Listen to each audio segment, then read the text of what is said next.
Hello बच्चों, मैं शिखा learn smart with Ashok बकारिया की क्लासेस में आपका फिर से वेलकम है। बच्चों, आज से लेकर आपके एग्ज़ाम तक के हम वही टॉपिक करेंगे जो कि इम्पॉर्टेंट रहेंगे। ठीक है, पूरा चैप्टर हम नहीं पढ़ पाएंगे क्योंकि टाइम थोड़ा है। तो हम आज से लेकर जो भी इसके आगे के जो भी सेशंस होंगे उसमें हम वही टॉपिक्स या वही मतलब एक्सप्रेशंस या कुछ भी कह लीजिए, हम वही चीज़ें पढ़ेंगे जो कि इम्पॉर्टेंट रहेंगी। ठीक है, तो उसी तरीके से आज हम इम्पॉर्टेंट चीज़ आपके लिए लेकर आए हैं, मतलब कि फिज़िक्स का किरचॉफ लॉ। आपको पता होगा कि ये इससे रिलेटेड पेपर में ज़रूर आते हैं क्वेश्चंस। ठीक है, या तो इसका फर्स्ट लॉ पूछा जाता है या तो इसका सेकंड लॉ पूछा जाता है। तो आज हम उसी को ही पढ़ेंगे। तो वही बात है कि अभी से लेकर आगे आने वाले जो भी सेशन रहेंगे इसी तरीके के मेन जो टॉपिक्स हैं हम उस पर ही वर्क करेंगे। चलिए स्टार्ट करते हैं। तो पहला हमारा आता है किरचॉफ लॉ। ठीक है, किरचॉफ लॉ जो है ये बच्चों हमारा इलेक्ट्रिक करंट, रेजिस्टेंस और आपका पोटेंशियल इसी के ऊपर काम करता है। ठीक है, अब ये होता क्या है ये हम डिस्कस करते हैं। ये आपका फर्स्ट लॉ है। कौन सा है ये? फर्स्ट लॉ है। इसको हम जंक्शन रूल भी कहते हैं। अगर बाय चांस पेपर में डायरेक्ट आपको जंक्शन रूल पूछा जाए तो आपने याद रखना कि जंक्शन रूल और Kirchhoff first law both are the same thing. ठीक है, चलिए इस पे बात करते हैं। हमने शुरू में क्या किया था कि इलेक्ट्रिक करंट की प्रॉपर्टीज़ पढ़ी थी, जिसमें हमने ये सीखा था कि जो चार्जेस होते हैं वो लाइक भी होते हैं और जो लाइक होते हैं they are repel each other, और जो अनलाइक होते हैं वो अट्रैक्ट करते हैं। ये प्रॉपर्टीज़ थी। एक प्रॉपर्टी ये थी कि जब हम उसका सम करते हैं तो वो एक अलजेब्रिक सम की तरह हम उसको कर सकते हैं, जिसकी वजह से करंट क्या रहती थी? स्केलर क्वांटिटी रहती थी। यही बात है ना कि हमने पीछे पढ़ा था कि जो करंट होता है वो एक स्केलर क्वांटिटी। तो स्केलर क्वांटिटी क्यों है? स्केलर क्वांटिटी इसी वजह से है क्योंकि इसका हम अलजेब्रिक सम कर सकते हैं। इसके ऊपर हमारे जो वेक्टर के लॉ ऑफ एडिशन है वो अप्लाई नहीं होते हैं। सिंपल सी चीज़ है। ये मैंने चीज़ें प्रीवियस में आपको पढ़ा रखी है। जो पीछे का जो चैप्टर उसमें मैंने अच्छे से डिस्कस किया हुआ है। तो आज तो हमने इस पे काम करना है कि जंक्शन रूल होता क्या है। तो ये कहता है कि जंक्शन रूल के अंदर या किरचॉफ फर्स्ट रूल के अंदर जो भी हमारे पास में अलजेब्रिक सम होता है करंट का, उसका रिजल्ट क्या आता है? ज़ीरो आता है इन द इलेक्ट्रिक सर्किट के अंदर। ठीक है, चाहे कुछ भी आप रख लीजिए उसका सम हमेशा कितना आएगा? ज़ीरो ही आएगा। ये हमको किरचॉफ फर्स्ट लॉ कहता है। क्या कहता है कि it is state that the algebraic sum of the current meeting at a point, ये भी ध्यान में रखिएगा कि ऐसा नहीं है कि करंट आपका इधर जा रहा उधर जा रहा है। एट ए पॉइंट, मैं भी फिगर से भी आपको एक्सप्लेन करूंगी कि क्या कह रहा है ये। Meeting at A point in a electric circuit, किसी भी इलेक्ट्रिक सर्किट के अंदर अगर एक पॉइंट पे आपका करंट मिल रहा है तो उस करंट का जो सम रहता है बच्चों इज ऑलवेज जीरो। क्या रहता है? Is always zero. समझ आ गई बात कि आपका किरचॉफ फर्स्ट लॉ क्या कहता है कि जो भी आपका अलजेब्रिक सम होगा, मतलब जब आप उसको प्लस में ऐड करोगे तो करंट का, और वो सारा जो करंट है एक ही पॉइंट पे, सिंगल पॉइंट में मिलना चाहिए, उसको हम क्या कहते हैं? इलेक्ट्रिक सर्किट के अंदर जिसका सम हमारा क्या आना चाहिए? ज़ीरो आना चाहिए। जैसे कि अगर मैं बात करूँ तो ये मेरा ओ है, कोई सेंटर पॉइंट है, मीन्स कि कोई एट ए सिंगल पॉइंट है सर्किट का। यहाँ से भी करंट आ रहा है, यहाँ से भी आ रहा है, ये ऐसे करके। ठीक है, अब आपको ये देखना है कि करंट की डायरेक्शन कैसी देनी है। देखिए, जब आप इस तरीके की डायरेक्शन दोगे मतलब कि करंट बाहर की तरफ जा रहा है, तो बाहर की तरफ जाते टाइम यहाँ पे आपका जो आता है नेगेटिव साइन आ जाता है। ठीक है, और यहाँ पे भी जो अंदर की तरफ जाएगा, अंदर की तरफ जा रहा है तो मतलब वो पॉजिटिव साइन में इंडिकेट हो रहा है। आपको फिगर को तो देखना ही पड़ेगा। ठीक है, फिगर को देखना ही पड़ेगा। अब हमने इसको प्रूफ करना है, तो प्रूफ करने के लिए हमको फिगर को मेंटेन भी उसी हिसाब से ही करना है। ये भी अंदर, ये भी अंदर। ठीक है, तो अब आप इसको कुछ भी नाम दे दीजिए। I1 इसको नाम दिया है। अब यहाँ से सर्कल शुरू कर लीजिए। ये I2 आ गया, ये I3 आ गया, ये आपका I4 आ गया और ये I5 5 आ गया। ठीक है, तो क्या समझना है आपने डायरेक्शन को कि जो आपकी इनर की तरफ है, जो अंदर की तरफ है, आई थिंक ये आपका नेगेटिव आना था यहाँ पे, ऐसे करके जो अंदर की तरफ है एरोस, मतलब करंट आपका अंदर की तरफ जा रहा है, वो हम क्या लेंगे, टेकन एज अ पॉजिटिव। ठीक है, और जो आपके आउटसाइड बाहर की तरफ निकल रहे हैं, जो एरोस बाहर की तरफ निकल रहा है, वो हमारा किस साइन में आता है, नेगेटिव साइन में आता है। ये सिंपल सी चीज़ इसमें आपको समझनी है कि साइन ऑफ कन्वेंशन क्या है, कहाँ कहाँ पे क्या क्या यूज होता है। ठीक है, अब हम चलते हैं अकॉर्डिंग टू द जो आपका लॉ है, according to the law, according to the law. ठीक है, अब यहाँ पे क्या है, लॉ के अकॉर्डिंग की सभी का सम, मतलब I2, ठीक है, एंड प्लस I3, उसके बाद plus I4 and plus I5 is equal to 0, इन सभी का सम। और क्या बात है कि meeting at a single point. अब क्या करना है, साइन आपको इंडिकेट करना है कि जहाँ जहाँ पे नेगेटिव है लगा दीजिए। I2 नेगेटिव है, यहाँ पे I3 भी नेगेटिव है, ये पॉजिटिव में रहेगा, और ये भी नेगेटिव। अब इसके सिंबल खोल लीजिए, then I1 minus I2 minus I3 plus I4 minus I5 is equal to 0। तो ये रिजल्ट जो है पक्का है। ठीक है, ये अब बच्चे ये सोचेंगे कि यहाँ पे कुछ कैंसल आउट तो हो नहीं रहा, तो आंसर क्यों 0 आ रहा है। तो बच्चों ये एक तरह का रूल है, एक तरह का ये रूल है कि जब हम उसका सम करेंगे तो वो हमेशा 0 ही आएगा। ठीक है, हमेशा 0 ही आएगा। जैसे कि मतलब वो हमको पता है, मतलब दे रखा है कि 0 ही होगा, प्रूव करके उन्होंने निकाला है कि ये चीज़ है। ठीक है, तो जैसे आप करोगे सम, तो आपको कई बार होगा कि हाँ जी सम निकालिए, तो आपको रूल का याद होगा कि यार इस तरीके का रूल था, तो direct sum is equal to 0। ये हमको बड़े बड़ी चीज़ों में हेल्प करते हैं, ये जो छोटे छोटे रूल्स होते हैं ये आगे कुछ भी सॉल्व करने में हमको हेल्प करते हैं। तो ये था आपका किरचॉफ लॉ, जिसको हम क्या कहते हैं, जंक्शन रूल भी कहते हैं। इसके अंदर हमने क्या सीखा है कि जो अलजेब्रिक सम होता है, ठीक है, किसका, करंट का, अलजेब्रिक सम करंट का, इन सभी करंट का। ठीक है, मीटिंग एट ए पॉइंट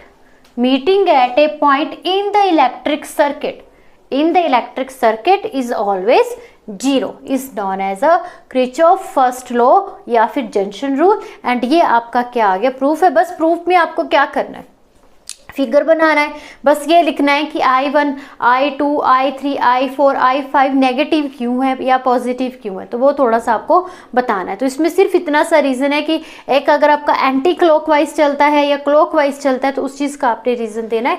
ये भी आप दे सकते हो, ये एरो से भी आप इंडिकेट कर सकते हो कि इस वजह से भी आपका जो बाहर की तरफ जाता है टेकन एज अ नेगेटिव, और जो अंदर की तरफ जाता है टेकन एज अ पॉजिटिव।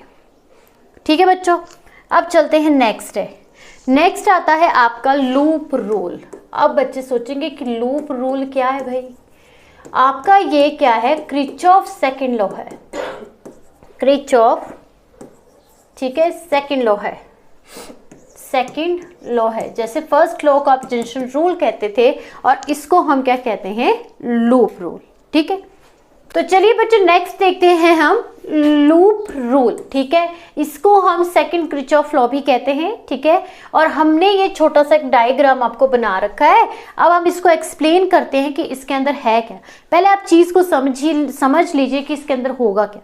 देखिए इसके अंदर क्या है कि जो EMF होता है हमारे पास में, जिसको हम E1 से डिनोट करते हैं, ठीक है, E1 से डिनोट करते हैं, उसका ज़्यादा मेन रोल है। क्लियर, EMF हमारे पास में क्या रहता है, ये आपके पास में पोटेंशियल निकलता है, पोटेंशियल डिफरेंस होता है बिटवीन द टू टर्मिनल्स। कब, when the circuit is open, तब का ये पोटेंशियल डिफरेंस होता है जब सर्किट ओपन होगा। ठीक है, और एक दूसरी बात इसमें ये समझ लीजिए कि इसका जो प्रोसीजर है चलता कहाँ से, सेल से। देखिए सेल का क्या काम है, हमने सेल के बारे में भी अच्छे से पढ़ रखा है कि सेल क्या करेगा। यहाँ पे जैसे जहाँ पे सेल है वहाँ पे हमने E1 या E2 लिखा है, तो इस चीज़ को मैं एक्सप्लेन करने की पूरी कोशिश कर रही हूँ कि इस केस में जो E1 E2 है या EMF है वो एज ए सेल है, ठीक है। सेल क्या करेगा, सेल हमारे करंट को कॉन्टिन्यूसली फ्लो करने में हेल्प करता है, मेंटेन करता है, ये है सेल का काम। तो अब आपको इसके अंदर, इस लॉ के अंदर करना क्या है, देखिए कहता है कि लूप रूल के अंदर जो टोटल अलजेब्रिक सम होगा आपका ईएमएफ का, ठीक है, वो कितना रहेगा बच्चों, always 0।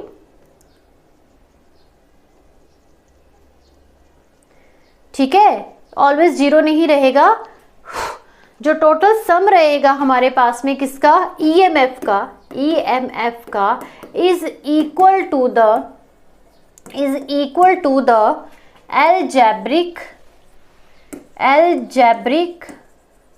algebraic sum of resistance and current इसके बराबर रहता है, ठीक है। कि जो भी आपके ईएमएफ का सम होगा वो आपके अलजेब्रिक सम हम किसका निकालेंगे, रेजिस्टेंस का और करंट का इन द सर्किट के अंदर। देखिए मैं वही बात आपको फिर से समझाती हूँ, फिर से एक छोटा सा, कि ईएमएफ जो होता है वो हमारे पास में पोटेंशियल होता है, कब, जब सर्किट ओपन रहता है, ठीक है। तो ये ऐसे पोटेंशियल ही हुआ ना, हुआ था ये potential, then potential is equal to I R आता है। तो यही वाला कॉन्सेप्ट यहाँ पे चलेगा कि जब हम सभी करंट का और मिला कितने करंट है वो देखेंगे, कितना रेजिस्टेंस है वो देखेंगे, जब उसका सम हम करके देखेंगे तो वो टोटल ईएमएफ के बराबर आएगा, ठीक है। कि जैसे यहाँ पे आप देखोगे तो कितने सारे रेजिस्टेंस आपको दिख रहे हैं, I1 I2 दिख रहे हैं। तो जब इनका हम I1 से R1 का, I2 से R2 का, I3 से R3 का सम निकालेंगे तो वो जो सम होगा वो हमारे पास में EMF के सम के बराबर होगा। मैं ये कहना चाह रही थी कि EMF के सम के बराबर होगा, क्योंकि EMF जो होता है वो होता है potential difference between the two terminal when the circuit is open. तो टर्मिनल पोटेंशियल डिफरेंस कौन होता था, कि जब हमारे पास में सर्किट क्या रहता था, क्लोज रहता था, ठीक है। ठीक है, यहाँ तक बात समझ में आई कि बात मैं क्या कहना चाह रही थी, कि आपकी जो डेफिनेशन जो आएगी वो सिंपल सी जो अभी मैंने दी है वैसी ही आएगी कि अलजेब्रिक जो सम होगा, सम ऑफ ईएमएफ मीन्स कि E1 plus E2 is equal to the total sum of resistance, product of resistance and current, ठीक है। क्योंकि हमने लिखना है IR, तो IR का प्रोडक्ट और उसका जो सम होगा वो सम होगा EMF के बराबर। अब इसका प्रूफ करते, तो प्रूफ करने से पहले हमें छोटी सी कंडीशन देखनी है कि हमको साइन ऑफ कन्वेंशन कैसे लेना है, तो उस पर बात करते हैं। देखिए अगर आपका करंट, नंबर 1 कंडीशन क्या है कि current flowing in anti clockwise direction, तब क्या होगा, ठीक है, तब हमारे पास में इज पॉजिटिव इन साइन। कब, जब वो एंटी क्लॉकवाइज जाएगा, कौन, करंट, ठीक है। Current flowing in the anti clockwise direction then is taken as a positive sign. Number 2 पे आता है क्या, ईएमएफ भी तो हमको पता करने पड़ेंगे कि पॉजिटिव कब लेना है, माइनस कब लेना है। तो ईएमएफ हम पॉजिटिव लेंगे कब, if current in the circuit is anti-clockwise direction, मतलब सेम चीज जो अभी आपने ऊपर लिखी है, ठीक है। और नेगेटिव लेंगे तो कब लेंगे, जब हमारे पास में करंट जो फ्लो करेगा, current in the circuit is clockwise direction, in clockwise direction. ठीक है, तो current in clockwise direction and current in the circuit is anti clockwise direction. ठीक है, तो ये आपको साइन याद रखने हैं क्योंकि इसी के अकॉर्डिंग ही हमारा सारा जो काम चलेगा। अब आपको ये चीज़ पता चल गई है कि हमने पॉजिटिव लेना कब है, नेगेटिव कब लेना है। अब हम थोड़ा सर्किट की तरफ ध्यान से देखते हैं कि सर्किट में कहाँ पे आपका E1 पॉजिटिव रहेगा, कहाँ पे E2 नेगेटिव रहेगा, क्या होगा वो देखते हैं। तो इन दिस फिगर हमने ये देखा है इन विच कि E1 क्या होगा एंड E2 क्या होगा वो देखते चलिए। तो E1 को आप देखोगे तो E1 हमारा चल रहा है एंटी क्लॉकवाइज, और ये जो E2 है यहाँ से यहाँ पे देखना, देखिए इस साइन से पता चलता है ना, इस साइन से पता चलता है कि कहाँ पे आपका करंट फ्लो करेगा। तो यहाँ पे ये जो E2 है वो है आपका क्लॉकवाइज डायरेक्शन। क्या है? क्लॉकवाइज डायरेक्शन, और ये है एंटी क्लॉकवाइज, एंटी क्लॉकवाइज। ठीक है, तो मतलब कि जो एंटी क्लॉकवाइज हुआ वो taken as a positive sign, मतलब कि E1 हुआ और ये एज ए माइनस E2 हुआ। अब इसका सम करिए, सम करने पे हमको क्या मिलेगा? E1 minus E2। तो पहली तो ये हुआ कि हमने अलजेब्रिक सम निकाल लिया है किसका? EMF का। अब हम किसका अलजेब्रिक सम निकालेंगे? आपका product of the V into I का। ठीक है, करंट और पोटेंशियल रेजिस्टेंस का ये निकाल लिया। अब दूसरा निकालते हैं जो हमारे पास में करंट और रेजिस्टेंस का दे रखा है। ठीक है, तो ये सिंपल सा रहेगा आपके पास में, अलजेब्रिक सम निकालना है बस किसका? और रेजिस्टेंस और करंट का। तो I1 बस आपको इसमें लिखना क्या है? Symbol I1 R1। देखिए दो तरह के आएंगे यहाँ पे। तो ठीक है बच्चों, यहाँ तक चला पता। और एक बात तो यहाँ पे मैं बताना भूल गई कि ये जो आपके पास में सम ऑफ EMF है वो कहाँ से कहाँ तक है? क्लोज जो आपका पार्ट आएगा कहाँ से कहाँ तक आएगा? A B C A। तो यहाँ पे आपने लिख देना ये किसका निकाला है मैंने? A B C A का निकाला है। ठीक है, इसका निकाला A B C A तक का, क्योंकि नीचे आप देखोगे कहीं पे भी सेल नहीं बने हैं। ठीक है, कहीं पे भी सेल बना है लेकिन ये वाला अलग आएगा, जैसे कि A C D A। तो यहाँ पे E2 आएगा, E2 का हमको अलग सम निकालना है और ऊपर वाले का अलग निकालना है। तो सबसे पहले हम A B C A की बात करते हैं। तो इसके अंदर देखो करंट आपका कौन कौन सा है? I1 R1 है ना, I2 R2 है, I3 R3 है। तो लिख लीजिए कौन कौन सा प्रोडक्ट है? I1 R1 है प्लस I2 R2 है एंड प्लस I3 R3 है। किस पार्ट का है ये? ये है क्लोज्ड आपका पार्ट। कौन सा है? A B C A का। ठीक है, अब बात आती है कि साइन ऑफ कन्वेंशन क्या लगेगा। तो इस केस के अंदर हमारे पास में आप देखोगे तो जो I1 एंड I2 है वो एंटी क्लॉकवाइज है। ठीक है, ये दोनों जो हैं यहाँ पे लिख दोगे, इन विच I1 एंड I2 जो है वो क्या है? एंटी क्लॉकवाइज है।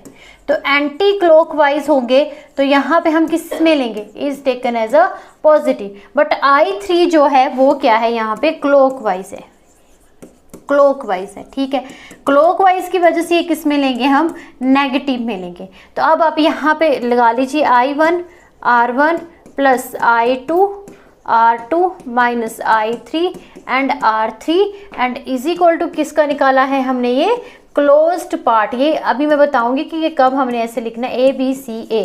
अब आपने क्लोज पार्ट का EMF भी निकाल लिया। ठीक है, एंड क्लोज पार्ट का product between the current and resistance भी निकाल लिया, जो कि अलजेब्रिक सम है। This is the algebraic sum. ठीक है, अलजेब्रिक सम निकाल लिया आपने, algebraic sum of product I and R का निकाल लिया। अब हमने इसके रूल के अकॉर्डिंग क्या पढ़ा? आप क्या लिखोगे? According to the loop rule कि आपके पास में इसका और इसका सम आपस में क्या होगा? इक्वल होगा। तो E1 minus E2 is equal to I1 R1 plus I2 R2 minus I3 and R3। ठीक है, ये किस पार्ट का निकला है? A B C का। इसी तरीके से हमने किसका निकालना है? आपका नीचे वाले पार्ट का। चलिए देखते क्या निकलता है उसका। नीचे वाले पार्ट में है हमारे पास में A CDA का निकलना है। तो इसमें तो EMF सिंपल है कि E2 है, E2 है, पीछे हमने देखा है E2 ही आएगा। अब करंट कौन कौन सा है, E2 is equal to I3R3 होगा, है ना, और प्लस I4R4 होगा और I5 एंड R5 होगा। अब हमको देखना है कि कौन कौन सा आपका क्लॉकवाइज है और कौन कौन सा आपका एंटी क्लॉकवाइज है। तो ये सभी के सभी आपके एंटी क्लॉक ही जा रहे हैं, तो ये हम ऐसे ही इसका सम जो है वो लिखेंगे, ठीक है। I3 तो हमारे पास में आ गया है ये क्या, लूप रूल। तो दोनों में क्या है इंपॉर्टेंट कि एक में हम करंट का सम निकालते हैं, एक में हम EMF निकालते हैं। देखिए ये रूल है, अगर मैं इसकी सिंपल वे में बात करूं तो आपका जो पहला आता है जंक्शन रूल, ठीक है। जंक्शन रूल में क्या था कि जंक्शन रूल में आपने ये सीखा कि जो भी आप सम निकालते हो इलेक्ट्रिक करंट का in a circuit in a single pi is always is equal to 0। और जो आपका लूप रूल आता था उसमें आपने ये सीखा है कि हमारे पास में जो EMF होगा, EMF का जो सम होगा वो सम किसके बराबर होगा, आपका product of current and resistance, ठीक है। क्योंकि हमको पता है कि जो EMF होता है वो एज ए पोटेंशियल होता है, ठीक है, एज ए पोटेंशियल होता है। इट मीन्स कि V is equal to IR, तो V is equal to IR का रिजल्ट यहाँ पे चलता है, ठीक है। तो बच्चों आज के लिए इतना ही। आई होप आज का सेशन आपको अच्छा लगा होगा। इसी तरीके से हम और भी आपके लिए जो इम्पॉर्टेंट टॉपिक है उसको लेके आएंगे जो कि आपके पेपर के पॉइंट ऑफ व्यू से इम्पॉर्टेंट है। ये लास्ट ईयर में आई थिंक 21 या 22 के आसपास ये आपका सेकंड लॉ पूछा गया था, ठीक है। अगर आपको इसके रिगार्डिंग कुछ डाउट है या कुछ कन्फ्यूज़न है तो प्लीज़ कमेंट करके बताइए, हम उसको ज़रूर क्लियर करेंगे। 2-4 दिन हैं तो हम उस पर ज़रूर काम करेंगे, ठीक है। तो आज के लिए इतना ही। Thank you.